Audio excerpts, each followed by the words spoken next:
So I've been receiving, a couple messages. People have been asking me about Trump lately, and, to tell you the truth, I'm always resistant to talking about people like Trump, especially because I see Trump as a huge fucking distraction right now in a crucial time in history where people, they need to essentially focus on themselves, their health, their family, their communities, find out what they want to do in this life and start to really execute a plan of action to accomplish that purpose. But, nevertheless, I felt that it still is aligned with the things that I'm studying, and I felt compelled to share my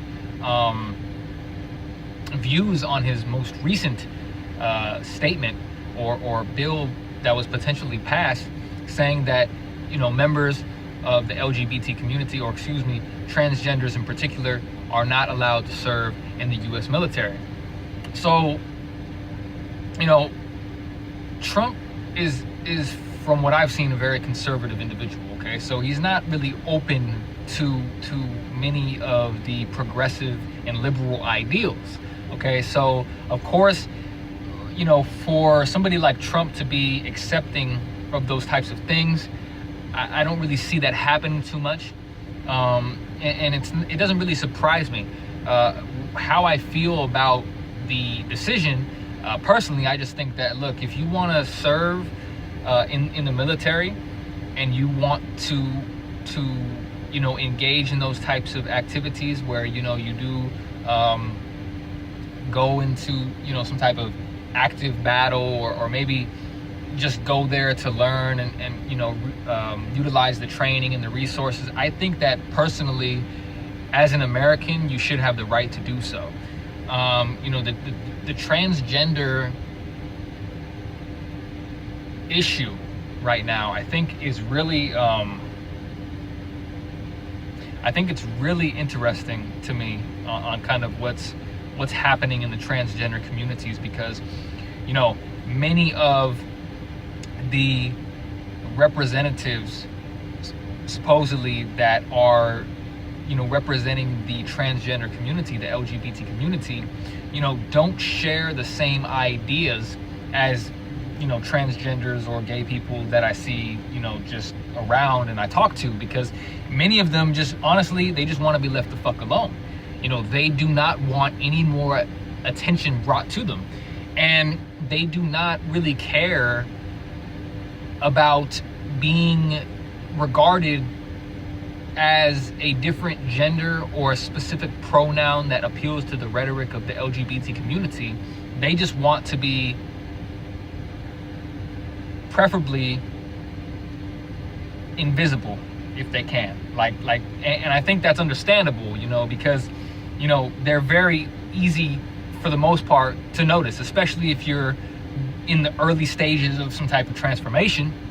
If you're like a male that's like, I don't know, 6'1" and 250 pounds, and you're trying to go through this transformation into another gender like a woman, then that's going to be hard enough as it is to try to remain inconspicuous.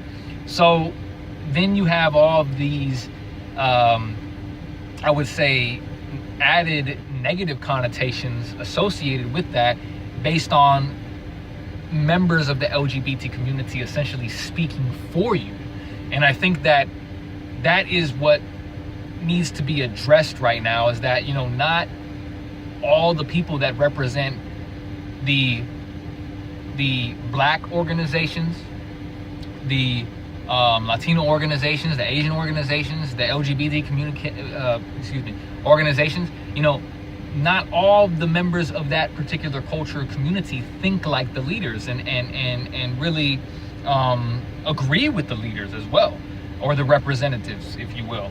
And I think that's important, because it's very easy to think that these individuals are guilty by association and that they all think the same, but that's extremely ignorant. And right now with the transgender community, with that ideology, do see a lot of group identity happening, which I find to be extremely threatening to the well-being of really what it is in this country that we have worked very hard to establish, which is your individuality. So, you know, if you want to have, you know, some type of individual identity and not be limited to, you know, the group that you're a part of, you should have the right to do that. But a lot of these activists on college campuses and, you know, through the green roots and, you know, or grassroots, etc., you know, the social justice warriors, you know, they're making it seem like the leader is essentially supposed to speak for the entire group. And every member of that group thinks the same, acts the same, shits the same, pisses the same, etc. And that's not practical, that's not realistic, and it's just not true. You know, so even my experience of what I've seen from transgenders, okay, and what I've studied as well, you know, through all the qualitative and quantitative research that has been compiled, you know, through you know, peer-reviewed articles published in scholarly journals, you know, many of that is not representative of the population. So it's hard to really, it's almost impossible to judge an entire group of people based on what the spokespeople are saying. It's like, you know, I'm a white male, so I mean, obviously I'm a white male, but I'm also, you know, Hispanic. So it's like, okay, so if there's a white male that's Hispanic and then all of a sudden he has these ideas in his head and he starts to speak on them publicly, that all of a sudden I am automatically supposed to agree with those ideals, I think it's just insane. But again, this is really what's happening, and it's the truth. Many people do find you guilty by association.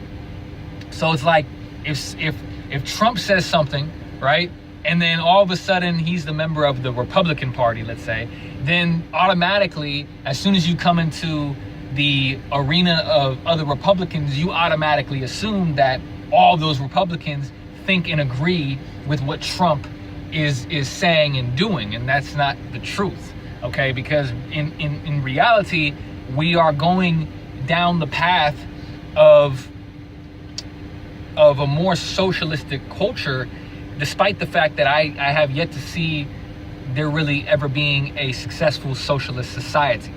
Okay, yes, there is examples like maybe Sweden that had a more progressive tax structure, and there's also examples in Denmark where, you know, they're happier, okay? But in terms of the economy and sustaining the number of social structures surrounding a society, I don't really see socialism ever working, you know. And I think, again, it's important to really to put into perspective what I'm saying, because, you know, this transgender argument, I think is very extremely flawed, and I do not agree that they deserve some type of extra protection. And I think that many transgenders could agree to this, based on my research, based on the conversations I've had, and just based on also common sense. You know, this extra protection, and you know, the liberal agendas, well, the modern liberal agenda is confusing to me, because I see a lot of them really despise the government and the authorities, but they also really demand that the government and authorities provide them with certain services and protections and different rights. So it's like a conundrum, and it's a catch-22 that I don't really think is going to pan out the way that they want it to.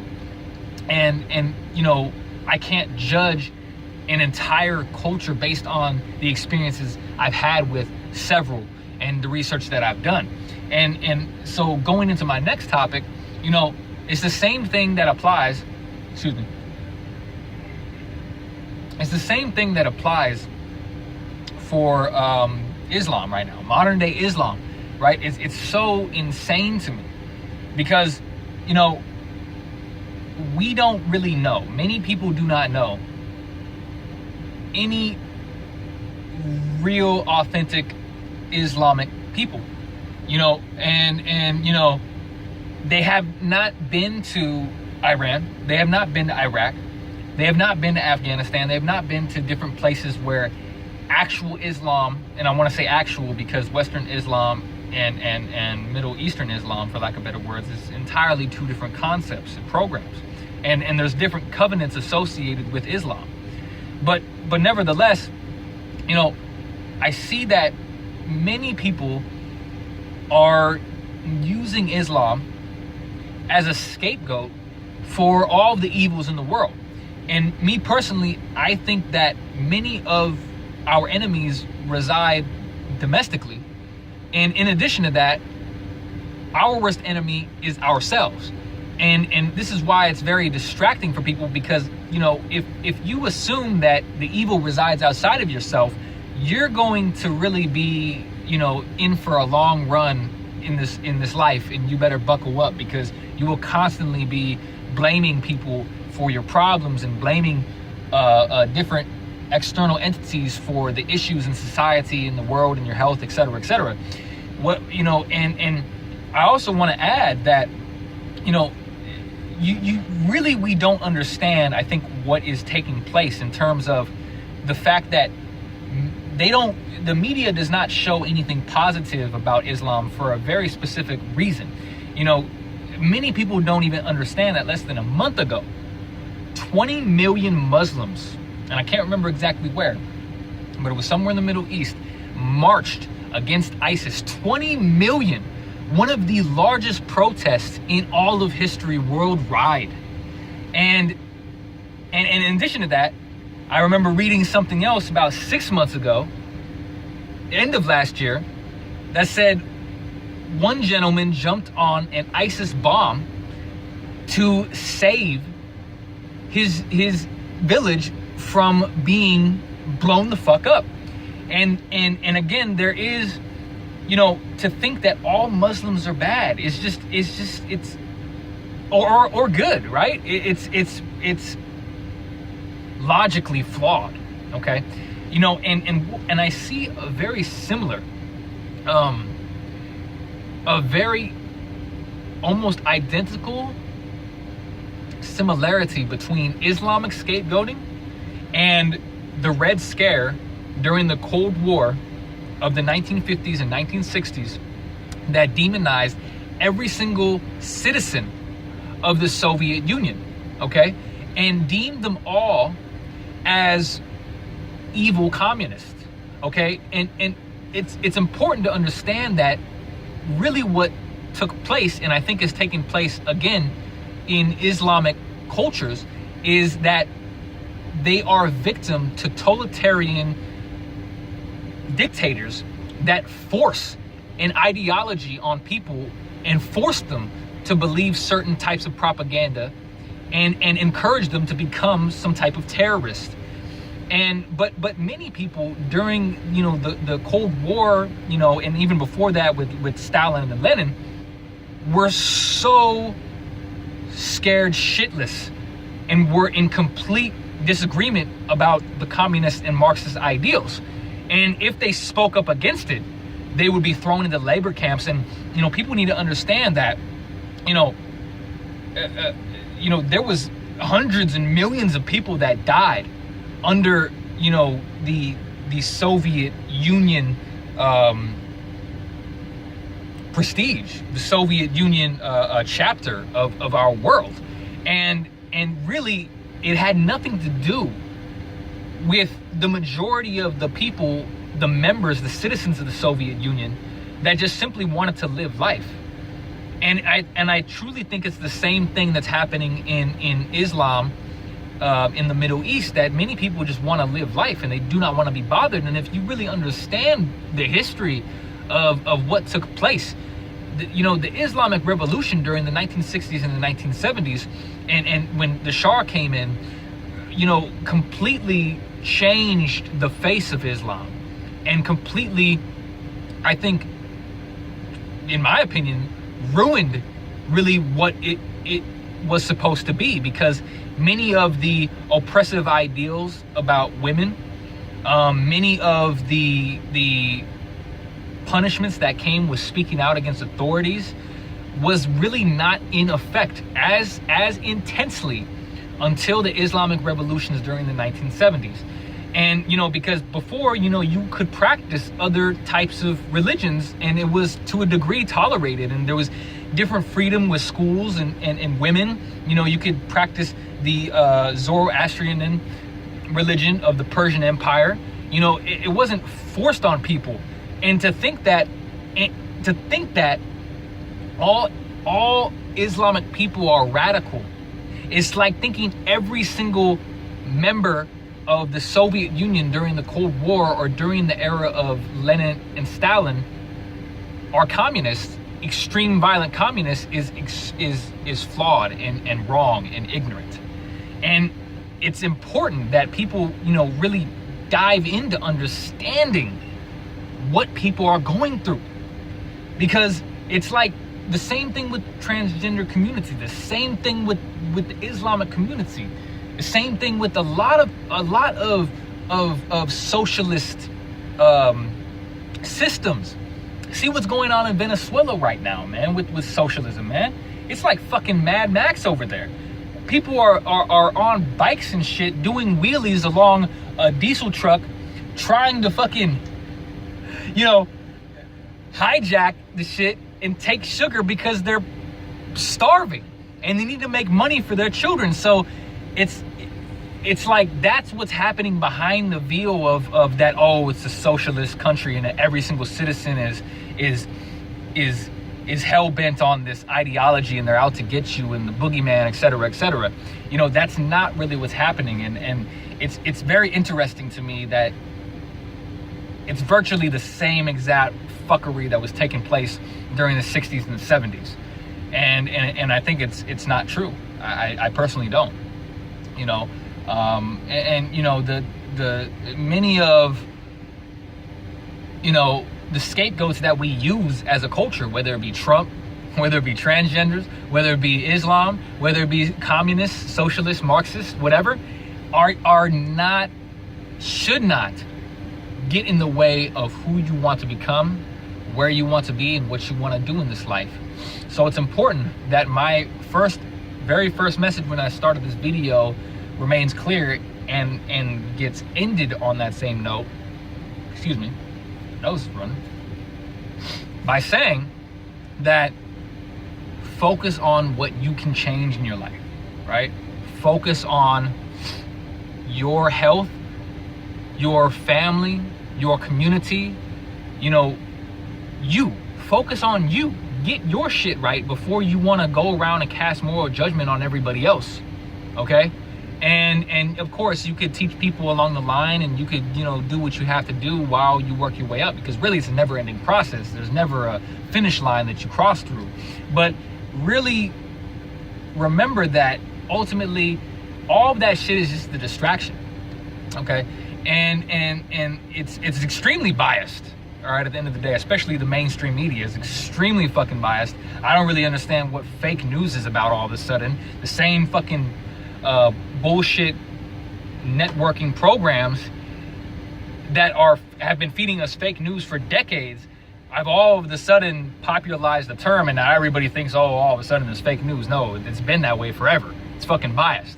And they receive billions and billions of dollars every year to make sure that they are biased, and they're shown certain things to serve the best interests of the corporations that are funding them.